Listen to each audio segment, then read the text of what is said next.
I'm doing 10,000 steps a day on a treadmill with my daughter. Is that good? That's about all I can handle. I've been doing it for about a month and a half now. Is that, do I try to strive for heavier? Or farther, or am I good with that? I think that's amazing. And Josh, my producer, chimed in. That's amazing.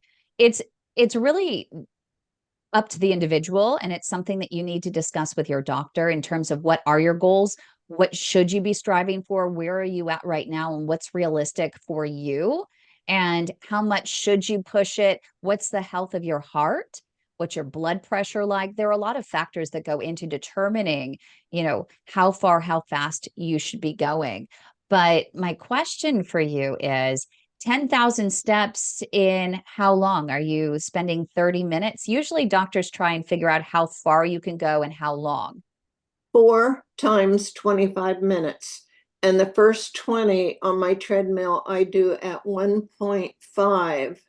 And then the last 5, I bump it up to 5.5, I guess it is, whatever that means in speed.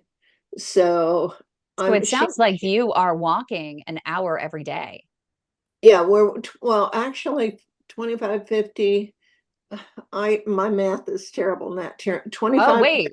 20. Oh, 20 wow. No, no, no.25 You're minutes a going day. 2 hours a day. You said four? Yeah. Yeah, Oh, we're you're going doing four four times 25-minute 25. sets. So that's 50. That's 100 minutes. That's an hour and something. Ellen, you're probably better at math than I am.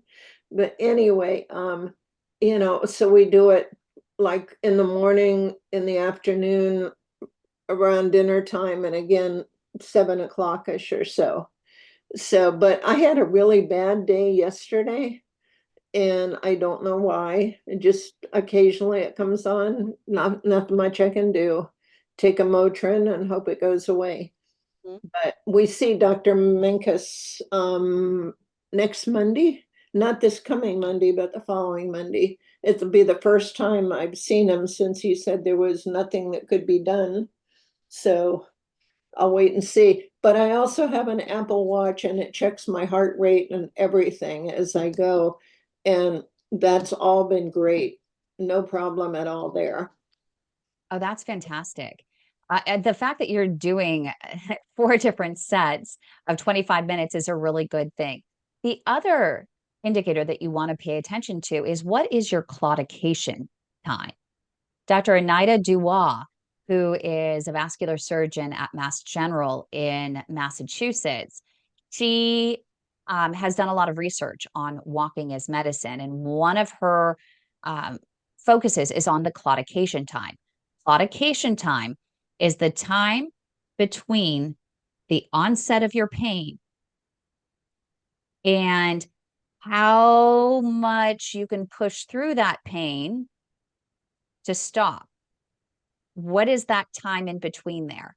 Between the onset of your pain and the time at which the pain gets so bad that it forces you to either slow down, and instead of slowing down, you stop, you rest, you regroup, get relief, and then you walk again. The other one is your time to rest, and that is the time you start to the time that you stop and rest. Do you stop at any point during that 25-minute walk? No. That's incredible. In fact, we speed up, as I said, toward the end. I do 20 minutes at 1.5. And then the last 5, I have to turn up to 2. I think it's 2.0 or something. Anyway, so I When you are go, walking, do uh-huh. you walk conservative? Do you walk conservatively as to prevent the onset of cramping, or are you trying to walk at a brisk pace Brisk to pace. trigger that? You do walk at a brisk pace. Yeah. The key is, what we find with so many people is that they say, "Oh, I can walk 30 minutes," but they're not walking 30 minutes at a brisk pace. They're trying to walk conservatively so that they can at least make the 30 minutes without stopping. The key to building collaterals is to walk at a pace that is going to trigger the claudication sooner rather than later. I want you to thank that claudication for coming on the soonest it can, if it's going to come on at a brisk pace, and push through that as much as you can. And the more you're feeling it, the more you're thanking your body for responding with those collateral vessels you are growing. Now, I think peripheral artery disease patients are the strongest I've ever met, strongest humans on the planet, because the pain that you're enduring and the claudication, I always tell people it is like their very worst Charlie horse, where the Charlie horse is so bad, it forces your toes to curl and feels like your leg is just going to break off if you even move a muscle. Is that Right. fair? Yeah.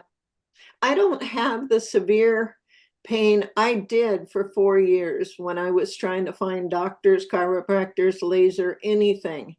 And I don't have that pain now, but I just have discomfort at times, which I'm hoping means my collaterals are growing. And I also still have numbness in the pad of my right foot, but I'm beginning to feel a little numbness in the left foot. And he said the left leg was completely open, but I want to, he'll do a reading for me when I go there Monday and just see if it's still open. And I think hopefully the exercise has caught that before it got really as bad as the right. But the right foot, the tingling and the in the pad below the toes are like numb, but Right. it's just it feels like it's swollen, but it's not. So I've used BioFreeze, I've used Bengay, which I used on the farm for years, kind of like the bacon that we talked about. And anyway, you know, it's just, but yesterday it's set up, but the day before, in all fairness, I was at an event that I was hosting for the Chamber of Commerce with vendors, and I walked around and around about 100 vendors there. So it could be that it just was a day of overdoing it. Yes. So And I this, think that with PAD, you have ups and downs, and it sounds as though you did a lot. It's very easy when you have PAD to be very sensitive to those bad days and to think, oh my goodness, is it getting worse? It's yeah, important to be very aware of it. And that's why I usually like to have people join our walking program. It's a text-based program for people here in the United States. It's free. It's at no cost to doctors. It's at no cost to patients. It's really important that you go to your doctor and say, you need to sign up for this. They get a free dashboard. They can monitor your walking. And what's even more important, the way we designed it is that there's a symptom tracker. And so you can actually, after your walk that day, you can type in what are the symptoms you're feeling, and the doctor can actually see how you're progressing and if symptoms are getting worse or getting better, if there's an addition of a symptom versus a subtraction of a symptom as you are walking more and more. And so I think that's really important. And we ultimately, hopefully by the end of the summer, we'll have an app that will include the opportunity for people in the UK to track their steps as well. But it's important for you to notice when you do have those days, keep a journal, write them down, because the number one issue that we have with PAD patients is that you are so strong and you push through so much and you don't like to complain and you feel like you're not being heard and you're tired of being brushed off for that pain with doctors saying, well, just go home and walk, walk, walk. So you don't even want to go back because you just don't want to be embarrassed. And so a way you can get around that is to start just a little journal.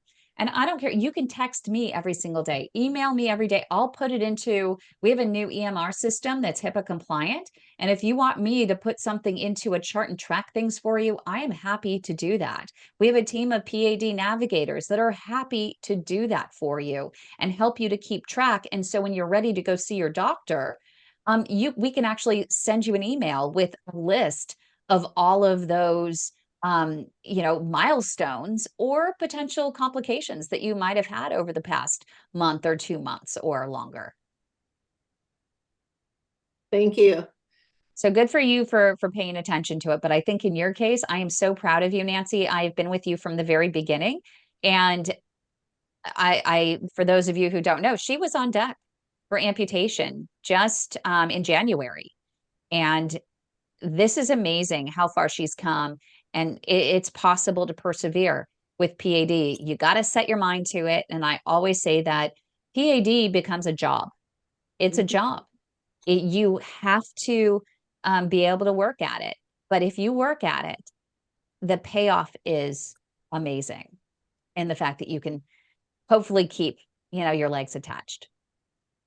Thank you. I have to say, I think that's shocking. I'm really shocked to hear that, Nancy, that they were saying, oh, you have to have it amputated, and now you're walking all this. It's ridiculous. I find it absurd. How can that be? I'm really appalled by this, you know? Because, like you say, Kim, it's because people don't know how to treat it.